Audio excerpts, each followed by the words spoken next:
मैं स्त्री हूँ, मैं भारतीय हूँ, मैं हिंदू हूँ, मैं इंजीनियर हूँ, मैं माँ हूँ। वास्तव में ये मैं देह अभिमान के वश कहा गया मैं है। हमने इसे मैं से जोड़ा और इस तरह इस भौतिक जगत में अपनी पहचान बना ली और ऐसे कहते कहते हम अपने सत्य परिचय को ही भूल गए।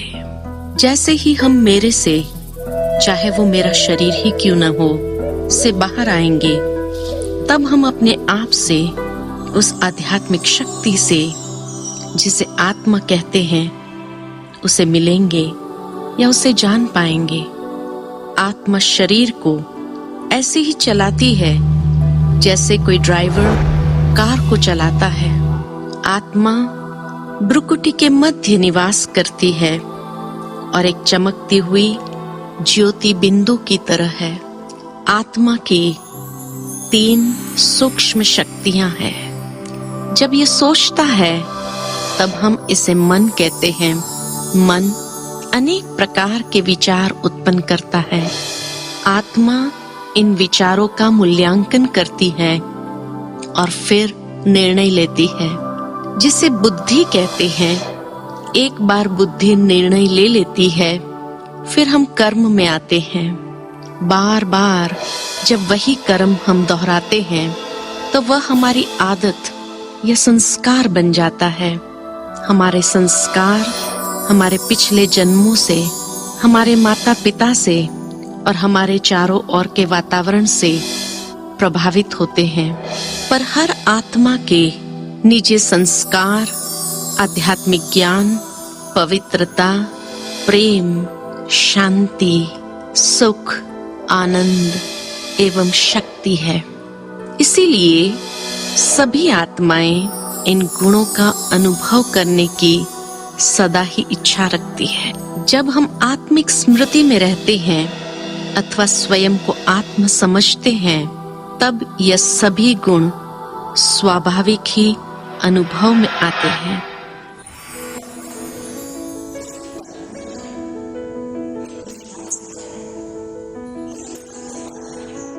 हम परमात्मा को मंदिरों में, मस्जिदों में, गिरजाघरों में एवं गुरुद्वारों में ढूंढते रहे। हम उनकी शक्तियां व ज्ञान को प्रतिमाओं में, धर्म ग्रंथों में और प्रकृति के तत्व में ढूंढते रहे। हम उनकी शांति की शक्ति व प्रेम की शक्ति को संतों, महात्माओं एवं पवित्र आत्माओं में खोजते रहे। हमारी खोज अब पूरी हुई। वो स्वयं इस धरा पर आकर अपना संपूर्ण ज्ञान हमें दे रहे हैं।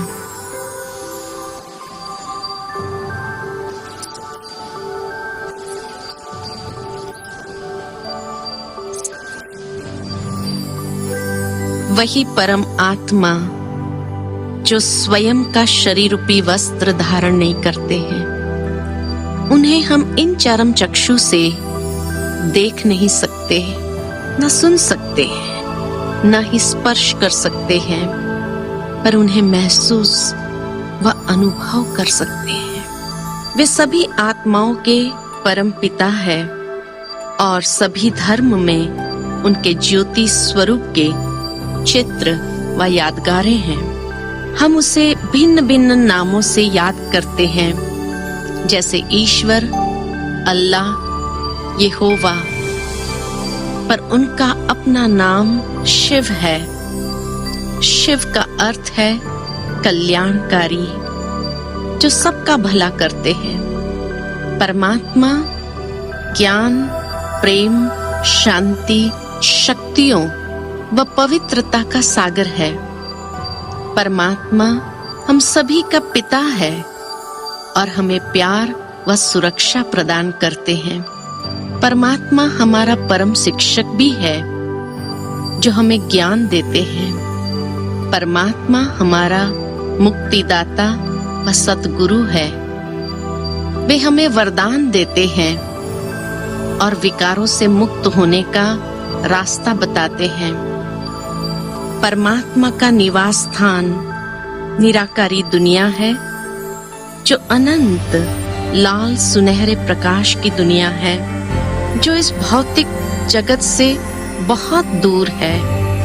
ये सभी आत्माओं का भी मूल निवास स्थान है। इसे परम धाम व ब्रह्म लोक कहते हैं। परमात्मा इस धरा पर आ चुके हैं और साकार प्रजापिता ब्रह्मा के माध्यम से हमें शांति, पवित्रता एवं खुशियों का वर्षा देने आए हैं और इस धरा पर एक नई सतयुगी दुनिया स्थापन कर रहे हैं। वे फिर उस नई दुनिया की पालना करते हैं, इसीलिए उन्हें पालनहार कहा जाता है। ये पुरानी दुनिया अपने ही पापों के बोझ तले विनाश को प्राप्त होती है।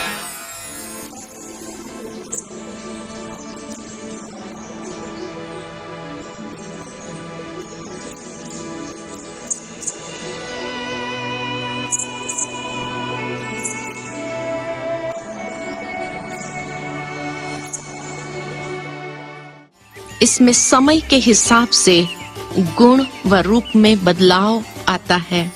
ऐसे ही एक बड़ा चक्र है इस विश्व ड्रामा का चक्र, जो 5000 वर्ष का है, जिसमें सतयुग, त्रेतायुग, द्वापरयुग व कलयुग होता है। हम आत्माएं अपने मूल घर आत्माओं की दुनिया से इस विश्व रंगमंच पर उतरते हैं और इस शरीर रूपी वस्त्र धारण करते हैं। इस विश्व नाटक का पहला खेल सतयुग व स्वर्णिम युग है। वहाँ हर आत्मा व प्रकृति अपनी संपूर्ण सतोप्रधान व पवित्र अवस्था में होते हैं। ये वो दुनिया है जहाँ एक धर्म, एक भाषा, विश्व पर एक ही राज्य और एकता है। हर आत्मा संपूर्ण पवित्र है। ये देवताओं की दुनिया है। लेकिन जैसे ही समय का चक्र घूमता है, हम दूसरे खेल में प्रवेश करते हैं, त्रेता युग व रजत युग में। यहाँ आत्माओं की पवित्रता थोड़ी सी कम हो गई है, पर फिर भी यह एक संपूर्ण दुनिया है। इन दोनों युगों में यहाँ कोई भी दुख, बीमारी व अकाले मृत्यु नहीं होती है। इस चक्र का आधा हिस्सा 2500 वर्ष का होता है।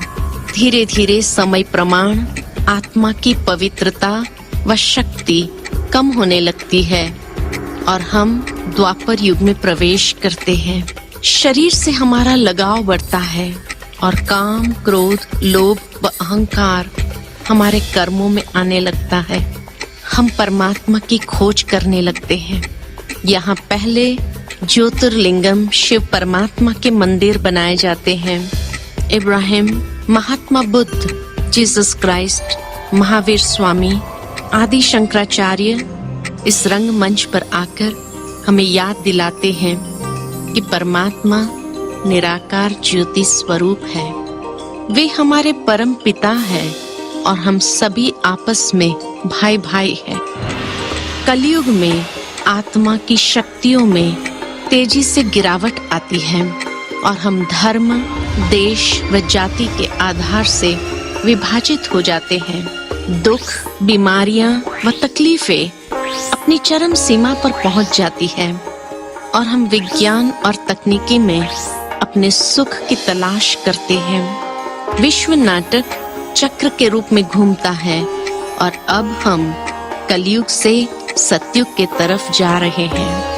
ये परिवर्तन का समय संगम युग कहलाता है। यह परिवर्तन सिर्फ परमात्मा की शक्ति से ही संभव होता है।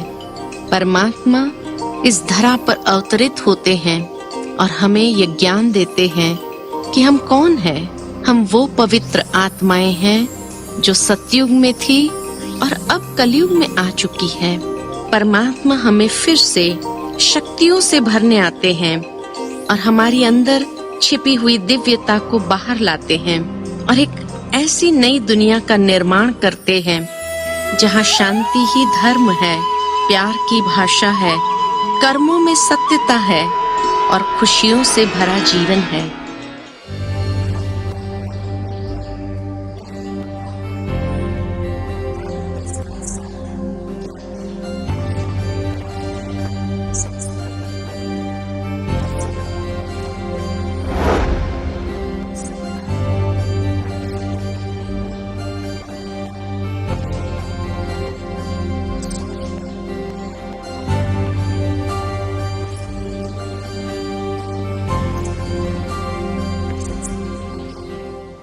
इस सृष्टि की तुलना एक वृक्ष से की गई है। इसे कल्प वृक्ष कहा जाता है क्योंकि यह सृष्टि के आदि, मध्य और अंत का इतिहास दिखाता है। कल्प वृक्ष से हमें ये ज्ञान मिलता है कि हम सभी आत्माओं का सत्य धर्म एक ही है और वह है आदि सनातन देवी देवता धर्म।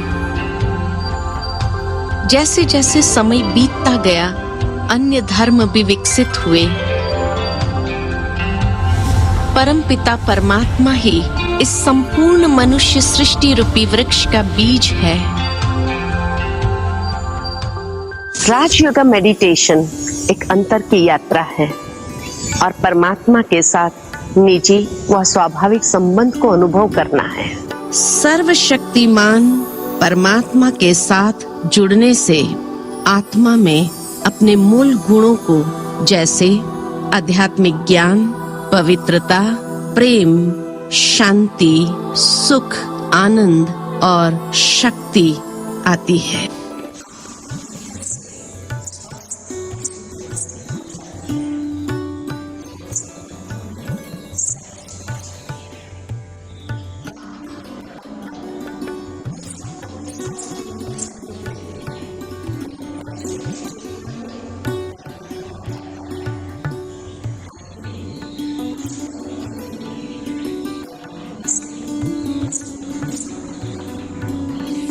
अपने आप को हल्का करके आराम की स्थिति में आ जाए। मैं आत्मा इस शरीर का मालिक हूँ, यही मैं हूँ। मैं आत्मा भ्रुकुटी के मध्य में विराजमान एक अति सूक्ष्म ज्योति बिंदु हूँ। मैं एक पवित्र स्वरूप और शांत स्वरूप आत्मा हूँ।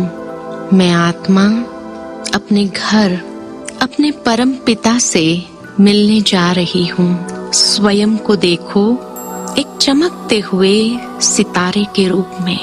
धीरे धीरे मैं ऊपर जा रही हूँ, पंचतत्व की दुनिया से पार, सूर्य, चांद, सितारों से भी पार। मैं एक लाल सुनहरे प्रकाश की दुनिया में प्रवेश करती हूँ, जो परम शांति की दुनिया है। जैसे ही मैं उस दिव्य प्रकाश के नजदीक जाती हूँ, मैं उस परम प्रिय परमात्मा के असीम स्नेह का अनुभव कर रही हूँ। परमात्मा का स्नेह व प्रकाश की किरणें मुझ आत्मा पर पड़ रही है। अगर कोई समस्या या प्रश्न है तो मैं उनसे पूछ सकती हूँ। एक परमात्मा ही है जो मुझे सच्चा और निस्वार्थ प्यार करते हैं। मैं आत्मा परम पिता परमात्मा के वरदान और शक्तियों से स्वयं को भरपूर कर रही हूँ। अब धीरे धीरे मैं आत्मा वापस अपनी साकार दुनिया की ओर जा रही हूँ। धीरे धीरे शरीर में प्रवेश कर रही हूँ। आज मैं जिस किसी से भी मिलूंगी तो मैं आत्म स्मृति में ही रहूंगी। मैं एक पवित्र आत्मा हूँ, प्रेम व पवित्रता के सागर की संतान हूँ। मैंने स्वयं को परमात्मा शक्ति एवं वरदान से भरपूर किया है, जिसे हर कार्य में व्यवहार में लाना मेरे लिए अभी सहज है।